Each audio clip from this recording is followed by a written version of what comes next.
Ngayong amihan season, muling nabalot ng andap of frost ang ilang pananim sa Atok, Benguet. Halos mamuti ang mga dahon ng ilang pananim na gulay. Nasira na nga ang ilan sa mga ito. Para may maisalba pa ho, ang ilang magsasaka natin ay gumagamit na ng water spray para agad matunaw ang yelo sa kanilang mga pananim. Madalas ang andap sa buwan ng Enero hanggang Pebrero o tuwing kasagsagan ng amihan. Gaya po kahapon, muling naitala ngayong araw ang pinakamababang temperatura sa bansa. 12.9 degrees Celsius ang minimum temperature ngayon sa La Trinidad, Benguet, ayon sa Pag-asa.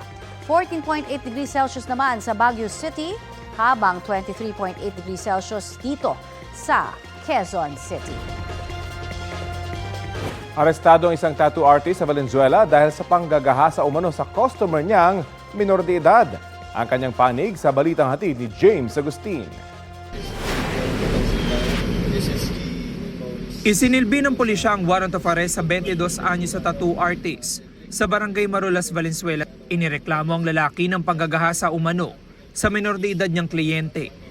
Nauna rito ayon sa pulisya, nagtago ang lalaki at nagpalipat-lipat ng lugar sa Quezon City at Valenzuela. The operation is intelligence-driven in cooperation sa victim's family. So nagkaroon kami ng operation at dala-dala itong warrant of arrest. August 2022 na mangyari umano ang krimen. Pero June 2023 pa nakapagsampa ng reklamo ang 16 anyos na biktima.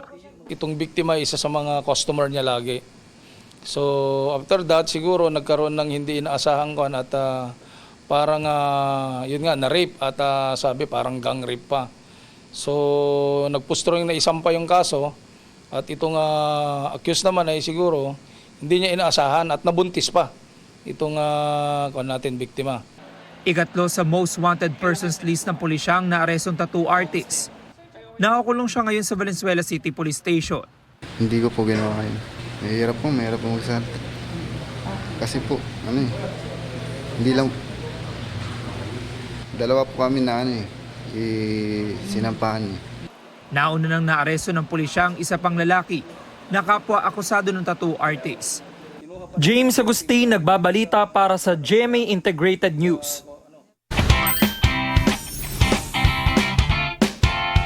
Good job ang Pinoy cyclist na nagwagi sa 2025 UCI Thailand Mountain Bike Cup. Gold podium finish para kay Alexandra Dormitorio sa Women Junior Cross Country. Silver medals naman para kina Adrian Nacario at Thirdy Manaay.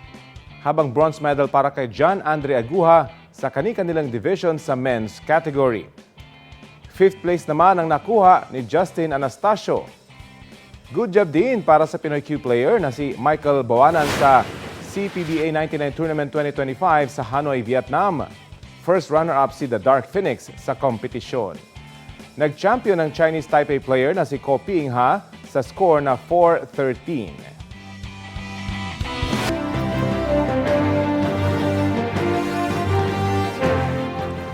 111 days bago ang eleksyon 2025, umaasa po ang COMELEC na masisimulan bukas ang pag-iimprenta ng mga bagong balota. At may ulat on the spot si Sandra Aguinaldo. Sandra? Yes, Connie, sumama nga tayo sa COMELEC doon sa kanilang Binyan, Laguna warehouse at ipinakita po ng COMELEC ang bagong ballot face template kung saan kasama na ang siyam na pangalan na idinagdag nila matapos makakuha ng temporary restraining order ang mga aspirants na ito sa Supreme Court. Isang senatorial aspirant at 8 local aspirant ang kasama na sa balota. Inaasahan ng COMELEC na imprenta na nila ang balota simula bukas. Pero aminado ang COMELEC na posibleng meron pang TRO na ilabas sa Supreme Court. Kung mangyari yan, may additional feature daw ang election management system. Ay ibig sabihin na ito ay pwede namang magdagdag ng pangalan. Pero kailangan muling gumawa ng bagong ballot face at kung may naimprenta ng balota, ay mababasura muli ang mga balotang ito. Sa kabila nito, ay tiniyak ng COMELEC na kaya nilang maimprenta ang balota sa oras at hindi maaantala ang eleksyon. Sa tulong daw ng 4 na additional printer ng National Printing Office. Posible raw na kaya nilang mag-imprenta ng 1.5 milyon na balota sa isang araw. Yan muna po ang pinakauling ulat mula dito sa Laguna. Connie? Maraming salamat, Sandra Aguinaldo. Update tayo sa mga bagong pulisiya ni US President Donald Trump. Kabilang dito ang pagbibigay ng pardon sa mahigit 1,500 sangkot sa pag-atake sa US Capitol noong January 6, 2021. Layo ng riot noon na pigilan ng Kongreso na i-certify ang pagkapanalo ni dating US President Joe Biden laban kay Trump noong 2020 presidential elections. Kasama sa mga pinirmahang kautusan ni Trump ang pagpapababa sa sentensya ng ilan sa mga kinasuhan dahil sa insidente. Pinirmahan din ni Trump ang isang executive order na mag-aalis sa kanila bilang miyembro ng World Health Organization. Ayon kay Trump, hindi naasikaso ng maayos ng WHO ang COVID-19 pandemic at iba pang international health crisis. Amerika ang pinakamalaking financial backer ng WHO at dahil sa kautusan, hindi na sila magpupondo sa organisasyon simula sa 2026. Wala pang sagot dito ang WHO.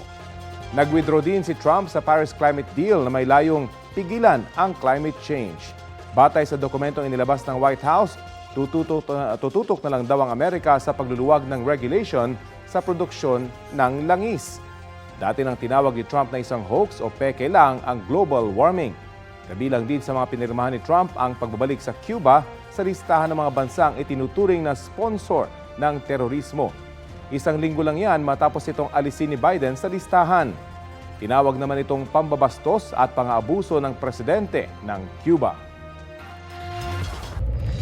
Ito ang GMA Regional TV News.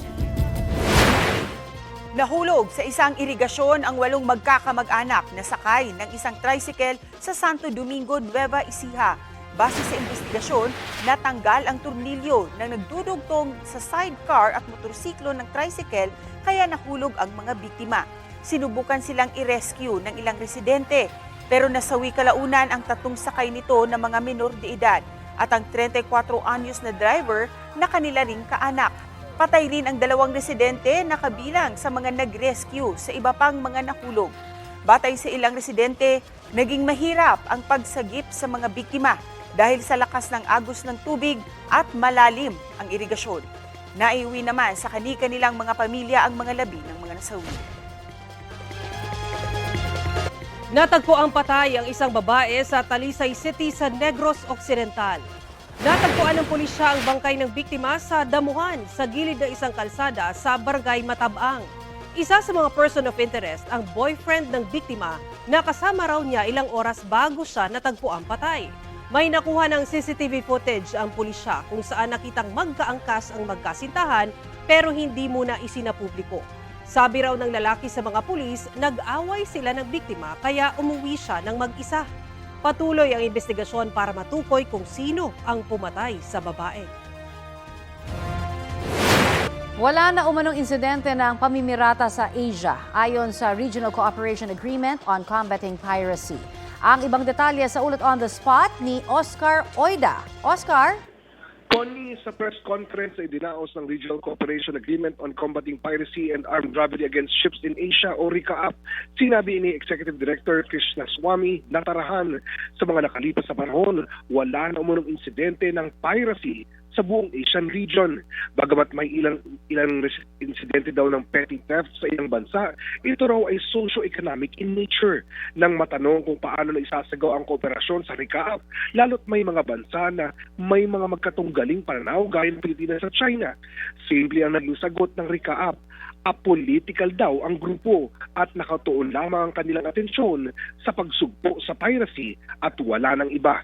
Sa naturang press conference, natanong din si Philippine Coast Guard Admiral Ronnie Hill Gavan kung sapat na ba raw ang puwersa ng Philippine Coast Guard. Sumagot siya ng hindi, pero buo raw ang commitment ng Pangulo na palakasin ang puwersa ng Philippine Coast Guard at sa katunayan, marami raw silang barkong paparating.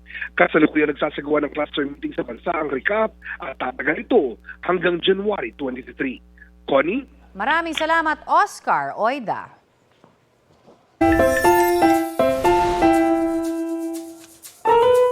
Diba, the best feeling kapag naghihintay na loved ones, diba? Yung pagdating mo pa lang sa bahay, nandoon. Oo nga, nakakawala ng pagod at stress. Eh, paano kapag hindi napansin ang sweet gesture?